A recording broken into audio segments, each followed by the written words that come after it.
느헤미야 8장, 9장, 10장 말씀입니다. 3장을 해서 30분 안에 안 끝나는 거 아니야? 라고 생각하시는 분들이 있으시겠지만 30분으로 준비를 하였습니다.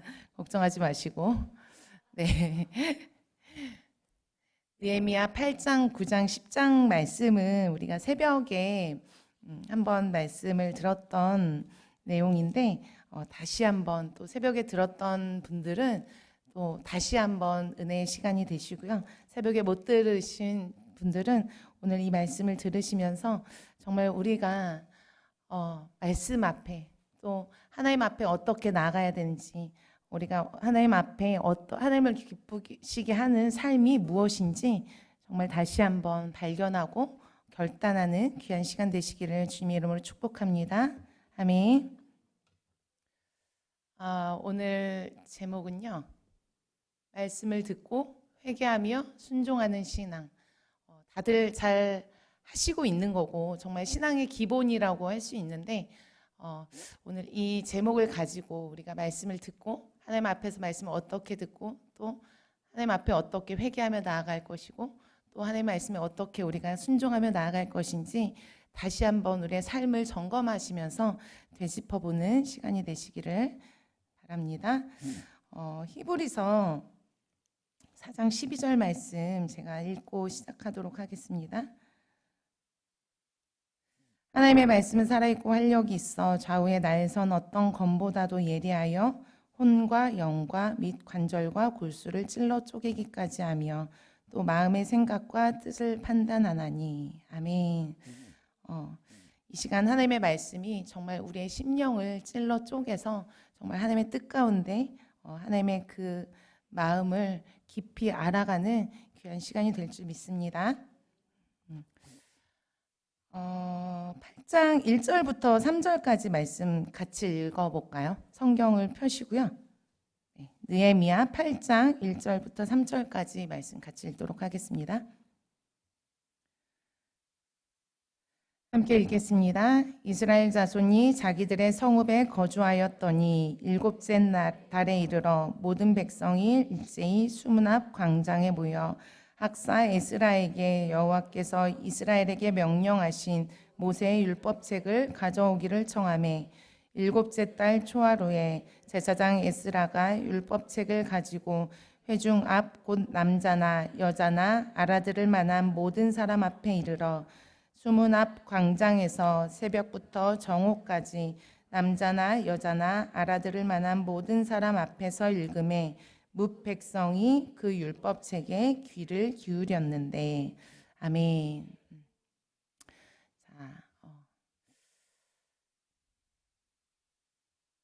저희가 신앙생활을 오래 하다 보면 내가 이런 은혜를 받았어요. 하나님이 나에게 이런 말씀을 하셨어요. 나의 인도하시는 길 가운데 하나님이 함께 하십니다 라는 이런 고백들을 할 때가 참 많이 있습니다. 이와 같이 하나님의 은혜를 경험하고 하나님의 인도하심을 받는다는 것은 정말 우리가 신앙생활을 함에 있어서 너무나 귀하고 귀한 일입니다. 그런데 우리의 이 은혜의 여정 가운데 끊임없이 내가 주님을 따라갑니다, 주님의 말씀을 듣습니다, 주님 인도하심 따라갑니다 하지만 이 음성 가운데 하나님의 말씀이 진리의 성경이 없다면 문제가 될 수 있습니다. 그래서 말씀이 없으면 내 생각만 남을 수 있고 내 감정만 나아갈 수 있고 내 경험과 판단이 앞설 수 있습니다. 그래서 결국엔 자기 주관적인 신앙생활을 할 수도 있는 것입니다. 그래서 대부분 믿음의 사람들이 정말 진심으로 하나님을 믿고 열심히 신앙생활을 합니다. 그런데 신앙의 중심이 하나님과 말씀에서 나 자신으로 옮겨갈 때 그 열심이 오히려 우리에게는 교만이 될 수 있습니다. 오늘 느헤미야 8장부터 이제 10장까지 말씀을 함께 나눌 건데 8장부터 10장 말씀은 이스라엘 백성이 무너진 신앙을 어떻게 회복하여 가는지를 이제 보여주고 있습니다. 첫 번째 이제 그들은 말씀을 들었습니다. 8장에서 말씀을 들었습니다. 그리고 말씀 앞에 회개하며 나아갔습니다. 그리고 10장에 가면 하나님 내가 이 말씀대로 살겠습니다 라고 하나님 앞에 약속을 하며 나아갑니다. 오늘 이 말씀을 통해서 우리의 신앙도 다시 한번 어쩌면 우리가 늘 잘하고 있는 것일 수도 있어요. 그렇지만 정말 우리의 신앙생활의 가장 기본적인 것이지만 다시 한번 우리의 신앙의 기본을 다지는, 그래서 우리의 신앙을 다시 점검하는 귀한 시간이 되시기를 주님의 이름으로 축복합니다.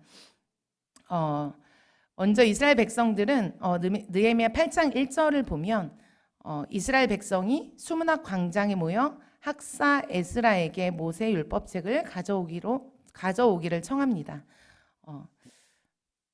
여기서 중요한 것은 누군가 억지로 모이게 한 것이 아니라 백성들이 먼저 말씀을 요청했다는 사실입니다. 그들은 이제 성벽을 재건했습니다. 예루살렘 성을 회복했습니다. 이제 외적인 환경은 어느 정도 정비가 되었습니다. 그러나 성벽보다 더 중요한 것이 있었습니다. 그것은 바로 하나님과의 관계를 회복하는 일이었습니다. 성벽이 있어도 말씀이 없으면 하나님의 백성이 될 수 없습니다. 예배의 자리가 있어도 말씀이 없으면 중심을 잃을 수 있습니다. 또 우리가 교회 오래 다녀도, 아무리 신앙생활을 열심히 하고 오래 다닌다 하여도 말씀이 없으면 내 생각대로 신앙생활을 할 수 있습니다. 그래서 이스라엘 백성은 먼저 말씀을 찾았습니다. 우리의 모든 신앙생활은 말씀에서 시작이 됩니다. 은혜도 중요하고 감동도 중요합니다. 기도와 영적 경험도 물론 중요합니다. 그러나 그것들이 말씀의 토대 위에 세워지지 않으면 쉽게 무너지고 또 흔들릴 수 있더라고요. 말씀 없는 은혜는 감정으로 끝날 수 있어요. 그리고 말씀 없는 열심은 자기 의가 될 수 있습니다. 그리고 말씀 없는 봉사는 사람을 향한 자랑이 될 수 있습니다. 그래서 우리는 우리에게 끊임없이 질문을 해야 됩니다. 나는 지금 무엇을 기준으로 신앙생활을 하고 있는지, 하나님 앞에 나아가고 있는지, 내 감정인지 경험인지, 아니면 정말 하나님의 말씀을 붙들고 있는지, 이 질문 앞에 하나님의 말씀의 진리를 먼저 선택하는 정말 우리 각 사람이 되어지기를 주님의 이름으로 축복합니다. 그러면 누가 말씀을 들어야 하는 것입니까? 느헤미야 8장 2절에서 말하고 있습니다.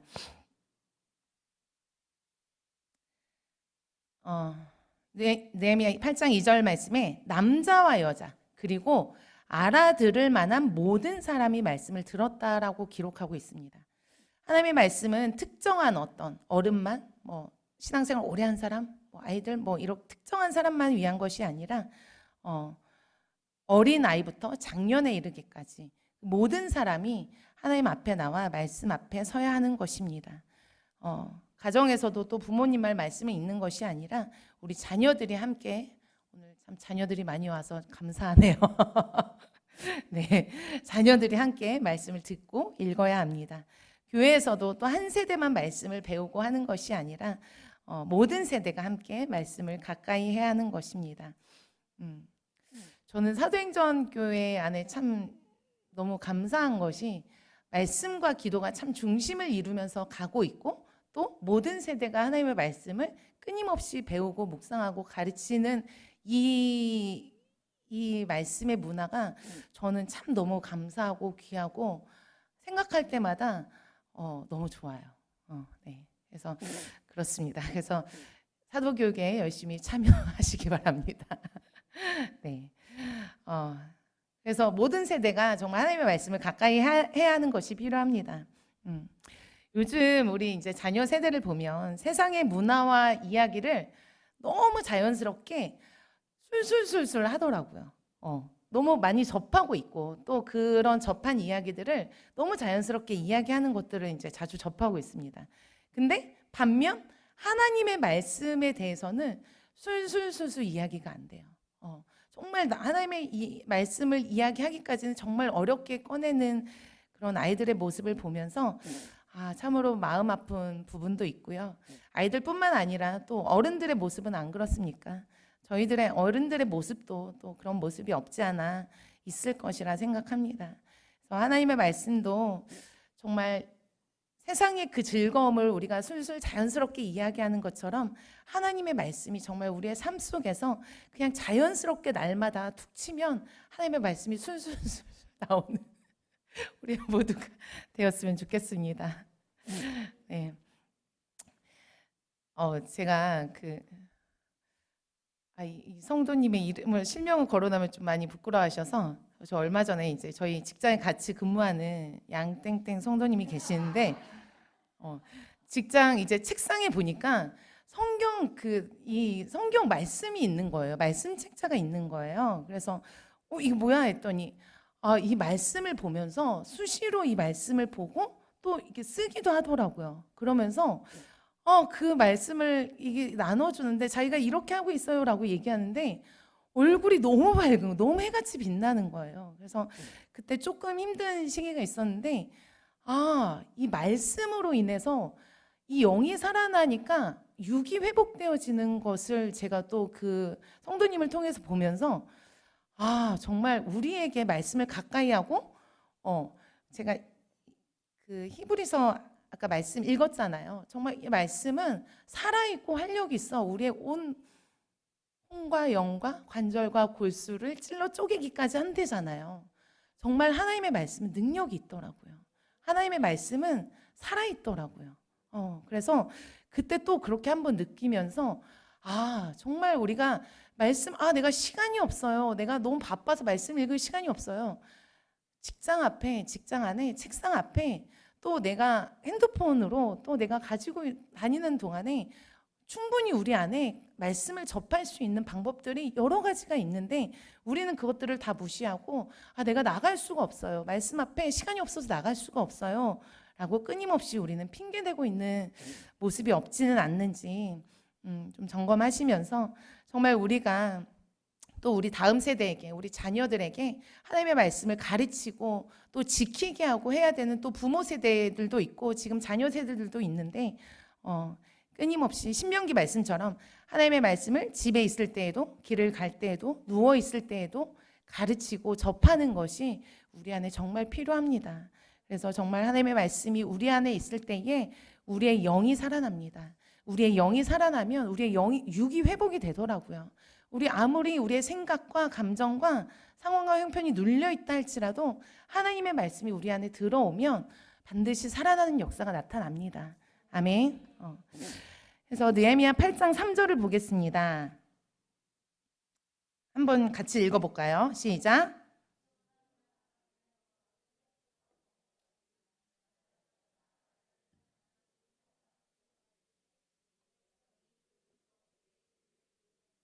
아멘.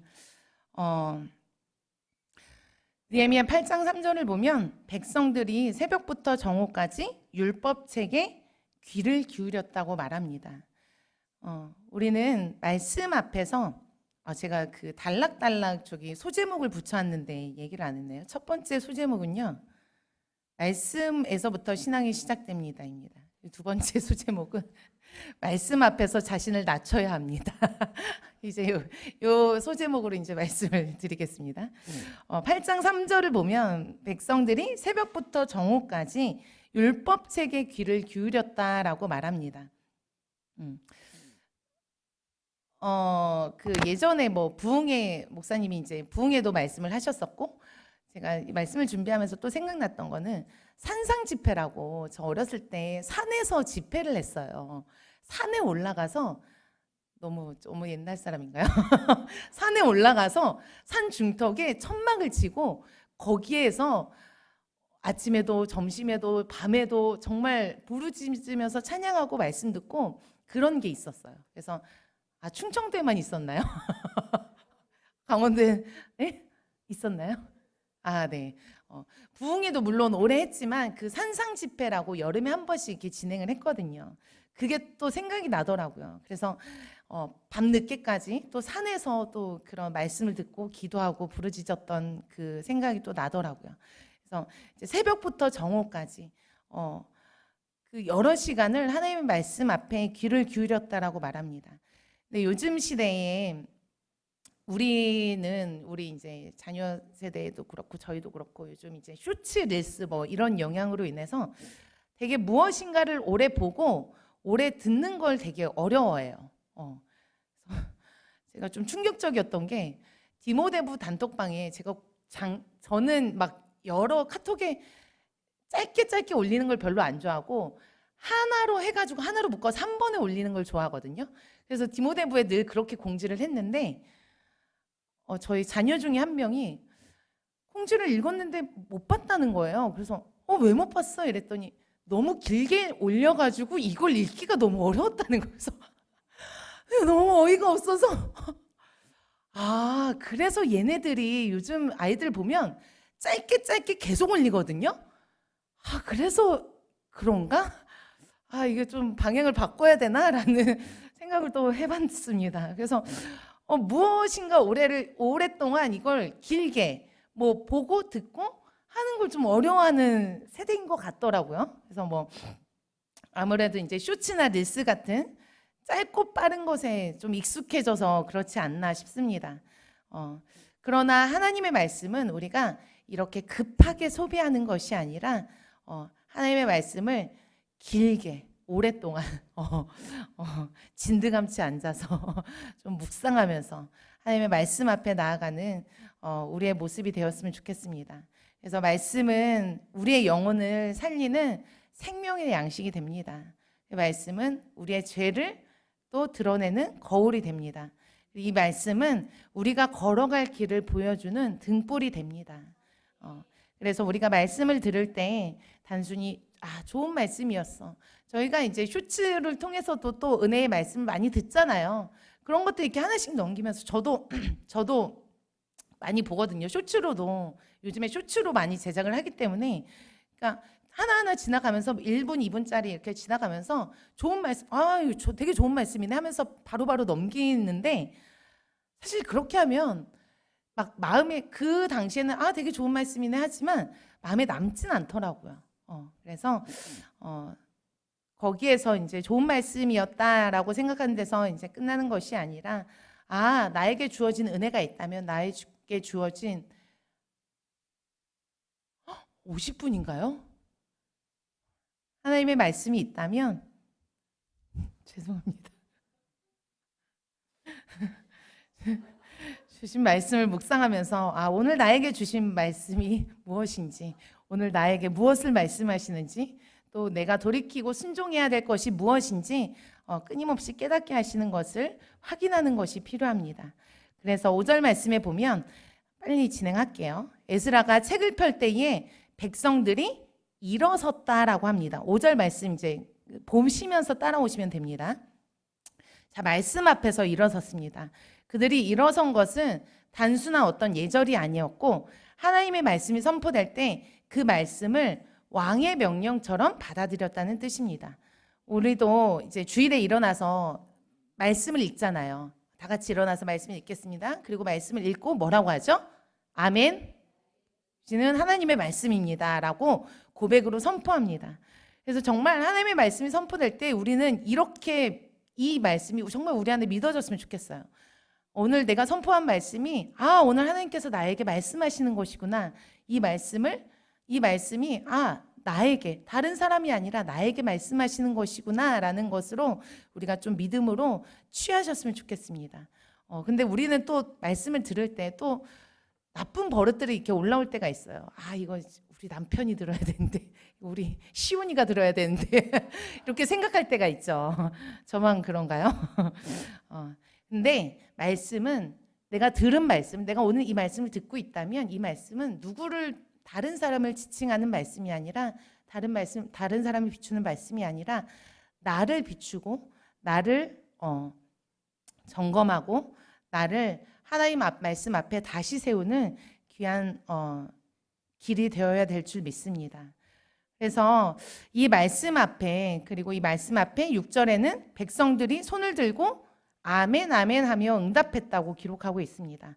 아멘은 네, 알겠습니다. 그렇습니다. 하나님 그렇습니다. 하나님이 옳습니다. 라는 뜻이죠.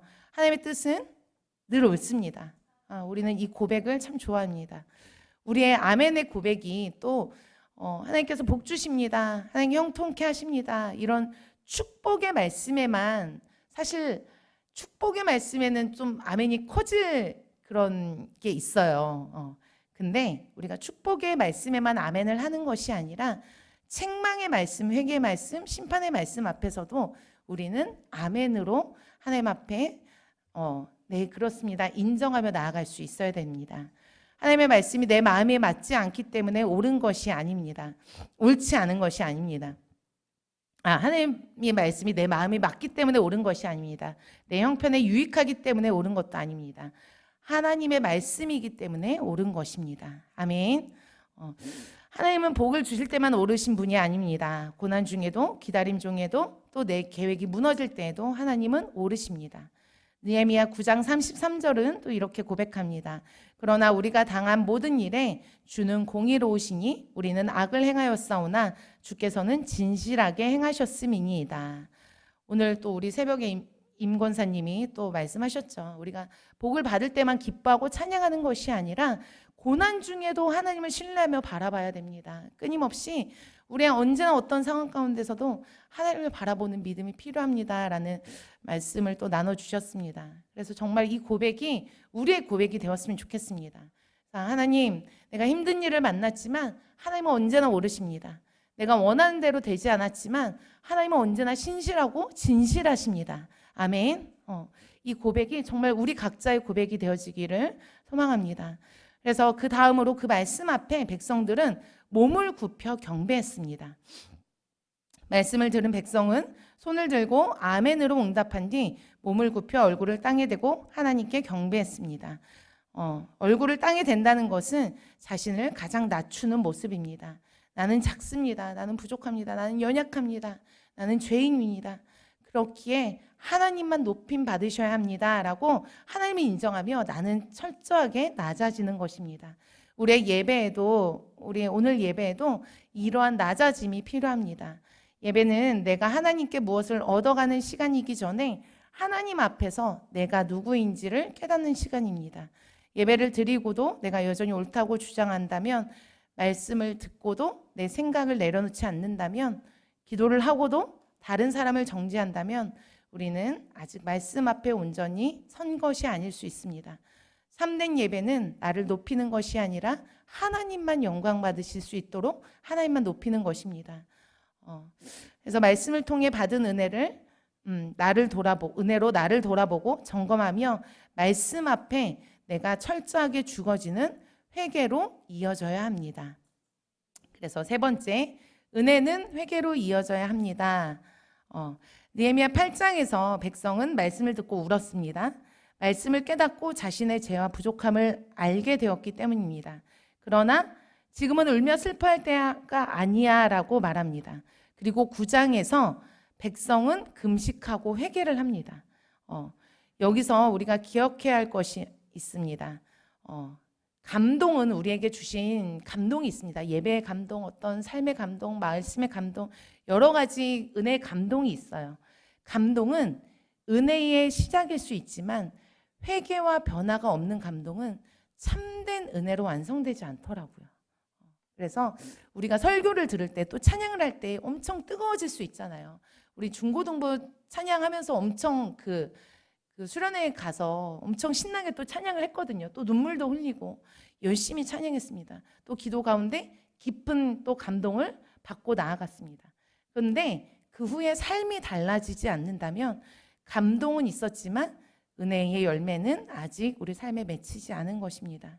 그래서 진정한 은혜는 우리를 회개하게 합니다. 진정한 은혜는 죄라고 인정하게 합니다. 그리고 진정한 은혜는 삶의 방향을 돌이키게 합니다. 아멘. 그래서 말씀을 듣고 깨달은 삶의 회개는 철저히 자기 죄를 인정하는 것입니다. 느헤미야 9장 2절 말씀에 보면 백성들은 자기의 죄와 조상들의 허물을 자복합니다 라고 말씀하고 있습니다. 회개는 다른 사람의 죄를 지적하는 것이 아닙니다. 회개는 하나님 앞에 나를 세우는 것입니다. 하나님, 제가 말씀에서 벗어났습니다. 제가 주님의 마음으로 품지 못했습니다. 하나님 앞에 철저히 나의 연약함을 내려놓고 고백하며 나아가는 것이 회개입니다. 다른 사람의 죄를 보는 것은 쉽지만 나의 죄를 보는 것은 참 어렵더라고요. 근데 하나님께서 순간순간 깨닫게 하시는 은혜가 있죠. 그때 우리는 돌이켜야 합니다. 그래서 하나님께서 원하시는 것은 먼저 내가 돌이키는 것입니다. 회개는 막연한 어떤 후회가 아니라 죄를 하나님 앞에 인정하고 죄에서 돌이켜 하나님께로 돌아가는 것입니다. 그래서 이스라엘 백성은 자신들이 고난을 당한 이유를 이제 돌아보고 있습니다. 그리고 하나님을 원망하기보다 자신들의 죄를 고백하고 있습니다. 때로는 우리가 이제 고난을 당하면 이렇게 생각하기 쉽죠. 내가 이렇게 열심히 신앙생활을 했는데 왜 이런 일이 생겼습니까? 나 기도 많이 하는데 하나님 왜 응답이 없습니까? 나 봉사 많이 하는데 왜 여전히 나한테 어렵죠? 뭐 저도 이런 고백을 했던 적이 있어요. 근데 신앙은 하나님께 내가 한 일을 내세우는 것이 아닙니다. 하나님 내가 이만큼 했으니까 하나님도 나에게 이렇게 해주세요. 이것이 아니라 9장 33절 말씀을 보니까 이스라엘 백성 고난 속에서도 이렇게 고백하며 나아갑니다. 우리는 악을 행하였지만 주께서는 진실하게 행하셨습니다. 이것은 하나님께서 모든 고난의 원인을 무조건 우리의 죄로 돌린다는 뜻이 아닙니다. 다만 어떤 상황 속에서도 하나님을 원망하는 데 머물지 않고 먼저 나의 삶을, 자신의 삶을 하나님 앞에서 돌아보는 태도입니다. 고난은 우리를 무너뜨리기도 하지만 하나님 앞에 다시 서게 하기도 합니다. 육신의 문제, 삶의 문제가 육신의 문제 또 그리고 삶의 문제가 우리 안에 즉시 해결되지 않더라도 그 고난 속에서 하나님을 다시 만나고 죄에서 돌이킨다면 그것 또한 은혜라고 할 수 있습니다. 회개를 하였다면 이제 네 번째, 회개는 순종의 결단으로 이어져야 합니다. 이제 10장 마지막 장입니다. 10장은 이제 하나님의 9장까지 이제 회개를 하고 하나님의 말씀을 받고 그 말씀을 가지고 하나님 앞에 회개함으로 나아갔을 때 10장에 여기에서 끝나는 것이 아니라 순종의 결단함으로 하나님 앞에 약속하며 나아갑니다. 하나님의 말씀을 듣고 회개한 백성들은 구체적인 약속을 하나님 앞에 합니다. 그들은 하나님의 말씀대로 살겠다고 서명을 합니다. 지도자들과 제사장들뿐 아니라 백성들도 함께 결단합니다. 회개는 마음속에서만 일어나는 것이 아닙니다. 회개는 삶의 방향을 바꾸는 우리 안에 결단이 있어야 되는 것입니다. 내 뜻보다 하나님의 뜻을 따르겠습니다. 내 감정보다 사랑을 선택하겠습니다. 이와 같이 우리 안에 좀 구체적인 순종이 있어야 하는 것입니다. 느헤미야가 총독이었죠. 누구보다 헌신했고 또 이미 많은 일을 감당한 사람이었습니다. 근데 그는 다른 사람들에게만 결단을 요구한 것이 아니라 자신이 먼저 이름을 기록했습니다. 나부터 말씀대로 살겠습니다. 라는 고백으로 나아갔습니다. 신앙의 회복은 다른 사람에게 요구하는 데서 시작되지 않습니다. 지도자부터 부모부터 먼저 믿은 사람부터 말씀 앞에 서야 하는 것입니다. 성도가 부모가 자녀에게 또 예배를 강조하기 전에 부모가 먼저 예배자가 되어야 하는 것입니다. 성도가 다른 사람에게 사랑을 요구하기 전에 성도가 먼저 자신이 먼저 사랑해야 하는 것입니다. 교회가 세상의 변화를 말하기 전에 교회 안에서부터 말씀을 실천해 나가야 하는 것입니다. 나부터라는 고백이 회복의 시작인 것입니다. 아멘. 그러면 어떤 분들은 이렇게 생각할 수 있습니다. 지키지도 못할 약속을 왜 합니까? 실천하지 못할 결단이라면 하지 않는 게 낫지 않습니까? 날마다 무너지는데 그렇지 않습니다. 물론 우리는 우리의 노력으로 모든 결단을 완벽하게 지킬 수가 없습니다. 그러나 그렇다고 아무 결단도 하지 않는다는 것은 믿음이 아닙니다. 신앙은 완벽한 사람만 시작하는 것이 아닙니다. 하나님의 도우심을 구하며 다시 도전하는 것입니다. 지난해와 똑같은 저희 이제 연말에 결단하잖아요. 제가 이 올해도 적으면서 이거 작년에도 적었던 건데 또 새롭게 작년에 적었던 거 이제 또 적었어요. 지난해와 똑같은 결단을 하셔도 괜찮습니다. 아직 완전히 이루지 못했어도 다시 하나님 앞에 우리가 나아가면 되잖아요. 중요한 것은 완벽하게 성공했느냐가 아니라 하나님의 말씀을 향해 계속 방향을 돌리고 있느냐가 가장 중요한 것입니다. 사도행전에서 올해부터 또 새롭게 시작한 것이 있죠. 매일 올려주는 오늘의 말씀과 이제 그 말씀에 대한 이제 짧은 설교를 목사님이 매일 올려주세요. 처음에 이제 목사님이 그 말씀 카드 올려주시면서 핸드폰 바탕화면으로 해놓으라고 하셨잖아요. 근데 저는 이제 또 핸드폰 바탕화면으로 하려면 사진을 다운받아서 이제 또 설정에 들어가서 하고 해야 돼서 아주 귀찮아서 안 했어요. 그래서 그냥 카톡에서 이제 보고만 말았는데 목사님이 이제 처음엔 되게 어려워하시더니 이제는 너무 잘 만드시더라고요. 이제 사진도 주기적으로 바뀌고 너무 실력이 이제 늘고 계시더라고요. 그래서 너무 애써서 올려주시는데 순종해야겠다라는 생각이 들었어요. 그래서 그 이제 핸드폰 다운 받아서 매일매일 이제 핸드폰 이제 며칠 뭐 매일매일 못 하더라도 며칠에 한 번씩이라도 이제 그 말씀 카드를 핸드폰 바탕화면에 깔고 핸드폰을 열 때마다 보니까 정말 그 말씀이 열 때마다 보이는 거예요. 그래서 순종해야 되는 거였구나. 혹시 순종하지 않으신 분들이 있다면 오늘부터 순종하시기 바랍니다. 그래서 이처럼 우리가 정말 대단한 순종이 아니어도 되더라고요. 그냥 작은 것이라도 끊임없이 순종하면서 하나님 앞에 하나님께로 방향을 우리가 틀어 나간다면 그거면 되는 것 같아요. 아멘. 그래서 하나님, 제가 부족하지만 하나님, 내가 오늘부터 다시 말씀으로 살아보겠습니다. 하나님, 내가 자주 넘어지지만 그래도 오늘 다시 일어나겠습니다. 하나님, 내가 하나님께 약속한 거 다 지키지 못하지만 그래도 포기하지 않겠습니다. 이런 우리의 믿음의 결단을 하나님은 더 기뻐하시는 줄 믿습니다. 아멘. 그래서 오늘 또 이러한 결단으로 우리가 하나님 앞에 다시 일어나 나아가는 것이 정말 중요합니다. 느헤미야 10장 29절 말씀에 보면 백성들이 하나님의 율법을 따라 모든 계명과 규례와 율법을 지켜 행하겠다고 말합니다.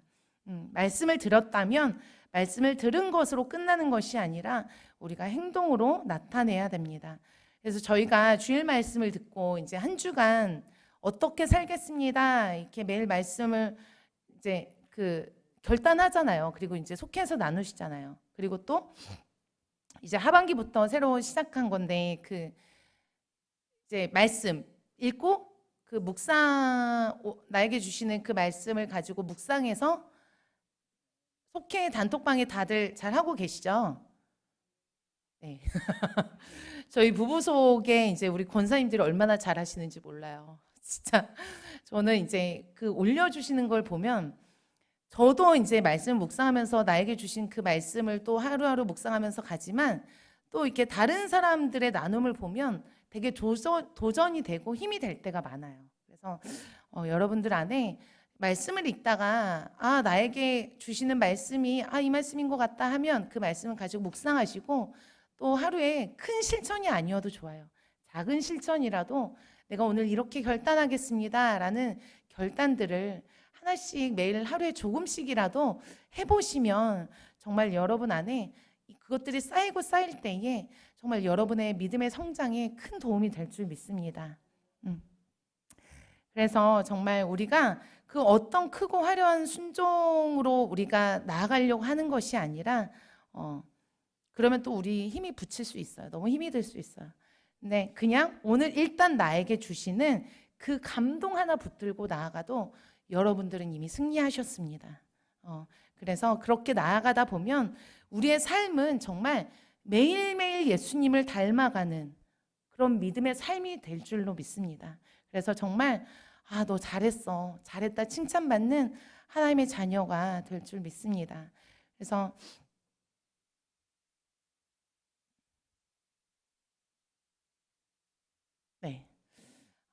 그래서 요한복음 14장 15절 말씀에 보면 너희가 나를 사랑하면 내 명령들을 지켜 행해라 라는 말씀이 있습니다. 정말 우리가 하나님의 말씀은 너무 어렵잖아요. 근데 말씀이신 하나님 앞에 하나님을 사랑하는 그 하나님의 사랑 앞에 내가 이 말씀을 가지고 나아간다 생각하면 내가 하나님을 사랑한다고 우리가 날마다 고백하는데 말씀이신 이 말씀은 지키는 게 너무 어려워. 이게 너무 맞지 않지 않아요? 그래서 내가 하나님을 사랑하는 그 마음으로 이 말씀 앞에 오늘도 작은 순종을 하나님 앞에 올려드리는 귀한 여러분의 믿음의 삶의 여정이 되시기를 주님의 이름으로 축복합니다. 하나님은 사랑하는 그 마음으로 우리가 다시 순종의 자리에 나오기를 기다리고 계십니다. 무엇보다 사랑의 고백을, 사랑의 순종을 정말 주님 앞에 올려드리기를 간절히 원하고 계십니다. 그래서 10장 말씀에 견고한 언약을 세워 기록하고 임봉한 자들처럼 나의 인생을 하나님께 맡기고 또 내 주장, 내 꿈, 내 이성이 아니라 이것이 나를 이끌어가는 것이 아니라 오직 하나님의 말씀이 오늘도 나를 이끌어 가십니다. 하나님의 말씀이 나를 여전히 인도하십니다. 라는 이 복된 고백이 여러분의 모든 삶 가운데 넘쳐나시기를 정말 주님의 이름으로 축원합니다. 그래서 그 믿음으로 또 내가 설 때에 누군가를 세워줄 수 있더라고요. 내가 바로 설 때에 누군가에게 힘이 되는 말씀을 한마디 할 수 있고 누군가를 또 믿음으로 세워줄 수 있는 사람이 되더라고요. 그래서 내가 다시 말씀 앞에 믿음의 순종으로 다시 서고 또 나를 통해서 누군가를 세워줄 수 있는 귀한 사도행전 교회 성도님들이 되시기를 주님의 이름으로 축복합니다. 아멘.